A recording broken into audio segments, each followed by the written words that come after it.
This is a map that shows the sanctuary cities in the US. As one can see, they are near major cities and metropolitan areas with more than 1 million people.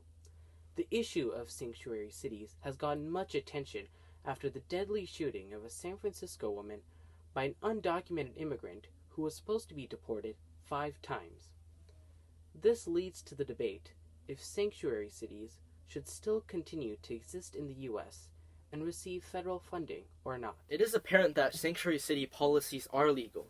The 10th Amendment provides separation of federal and state powers, which means that Congress cannot force state or local governments to collect immigration info or status in order to share it with the federal government. For example, according to this graph, it shows that marijuana is legal in some states. Since the federal law is unclear regarding marijuana, this further proves that state and federal laws are separate, as some states legalize it. Sanctuary cities are legal as they abide in the 10th Amendment, which protects state rights and prohibits federal government from taking any action to obtain immigration info. As long as undocumented immigrants don't say anything about their immigration, then the federal government won't be able to collect any data on their immigration. Sanctuary cities laws actually do go against the federal statutes regarding illegal immigration. 8 U.S. Code 1373 states that federal, state, and local governments cannot prohibit officials relaying information from immigration agencies such as ICE, as explained in the Cornell Law website. Lower federal funding would lead to sanctuary cities reforming their laws. A reform of laws would appease the federal government. This would reinforce the federal government's role in such an issue.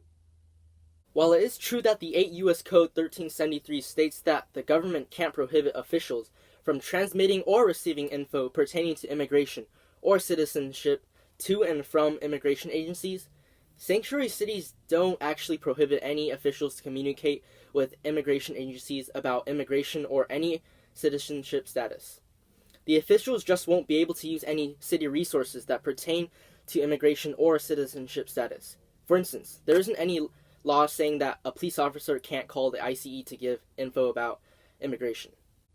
While states do govern cities, it is up to the state governments to make decisions regarding what laws apply where regarding what issues. But as law-abiding citizens, we and our local governments should uphold the federal government's laws first, as its policies are more authoritative. As you can see in this picture, ICE officials are arresting an illegal immigrant in Los Angeles. This further proves that federal laws are more authoritative and should be heeded to compared to state or sanctuary cities laws regarding such an issue. Sanctuary cities have a positive economical impact because of the many immigrants living there. Statistics show that out of the 11.3 million unauthorized immigrants living in the U.S., 8 million of them participate in the U.S. labor force. This is a significantly higher percentage than the U.S. population participation rate, which is only 49%. Not only do they provide labor, statistics show that undocumented immigrants contribute significantly to state and local taxes, paying around $11.74 billion of tax each year, which includes more than $7 billion in sales and excise taxes, $3.6 billion in property taxes, and $1.1 billion in personal income taxes.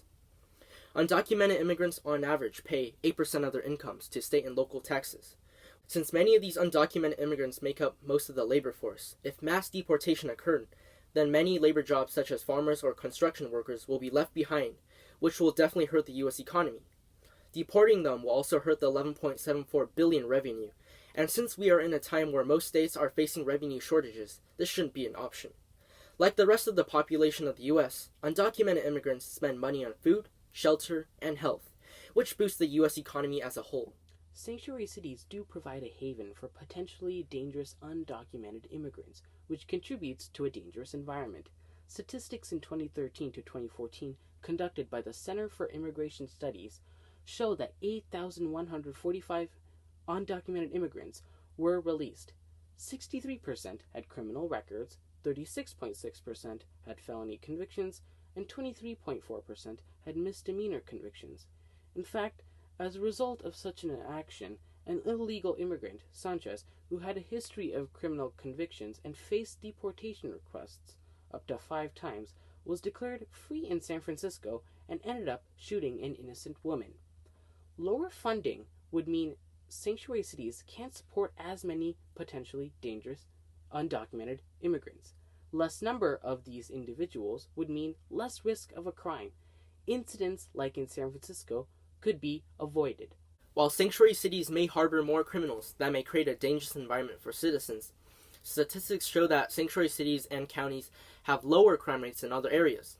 According to the graph from the 2015 FBI Uniform Crime Report, the crime rate of sanctuary counties in large metropolitan areas is lower than in non-sanctuary counties. Not only that, undocumented immigrants impact our society and economy greatly and pretty much make up lots of the labor force. It will do the U.S. a favor to aid sanctuary cities and gain more economic output. While it is true that some undocumented immigrants are responsible for producing valuable economic output, and not all have been convicted of crimes, but the fact that they are simply allowed to reside in this country is what concerns legal residents and citizens who have to go through the whole process of being rightfully allowed to reside in this country. As you can see in this picture, legal residents and citizens are protesting outside the Santa Monica's mayor's office regarding sanctuary cities policies. There is an apparent disagreement pertaining to sanctuary cities in the U.S. What would the sanctuary cities be like if the federal government stopped funding them? Will we lose valuable economic output, or will we be doing ourselves a favor by keeping our cities safer? With all this in mind, do you think sanctuary cities should still receive federal funding and continue to exist? What would be best for the U.S.? What do you think?